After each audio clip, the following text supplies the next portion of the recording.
कल्की अवतार भगवान विष्णू यांचा शेवटचा अवतार. कल्की अवतार हा हिंदू धर्मातील देवता विष्णूंचा दशावतारापैकी 10वा अवतार आणि भविष्यातील अवतार मानला जातो. वैष्णव ब्रह्मांड शास्त्रानुसार हा अंतहीन चक्र असलेल्या 4 कालखंडांपैकी शेवटचा असून कलियुगाच्या अंतानंतर येणारा हिंदू देव विष्णूचा 10वा अवतार आहे. जेव्हा कल्की देवदत्त नावाचा शुभ्र घोड्यावर स्वार होऊन तेजस्वी तलवारांनी सर्व पापी अधर्म दुष्ट लोकांचा विनाश करेल, तेव्हा सतयुग प्रारंभ होईल. पौराणिक कथांनुसार कलियुगात पाप वाढल्यावर जगातील अंधार व अधर्म दुष्टांचा नाश करण्यासाठी धर्मस्थापना करण्यासाठी कल्की अवतार प्रकट होईल.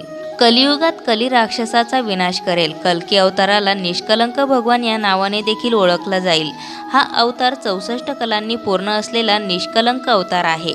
कल्की हा अवतार कलियुग व सतयुगाच्या संधिकालामध्ये होईल. सर्वप्रथम महाप्रलय येऊन कलियुगाच्या अंतानंतर सत्ययुग सुरू होईल. कलियुगाचा कालावधी 4,32,000 वर्षे आहे. विद्वानांच्या संशोधनानुसार इसवी सन पूर्व 3102 या वर्षी कलियुग सुरू झाले. त्यांच्या पौराणिक कथांची तुलना इतर धर्मातील मशिया, कयामत, फ्रेशोकरेटी आणि मैत्रेय संकल्पनेशी केली आहे. पौराणिक कथा आणि ग्रंथ. कल्की पुराण हिंदू धर्मातील विविध धार्मिक आणि पौराणिक ग्रंथांमधील एक उपपुराण आहे.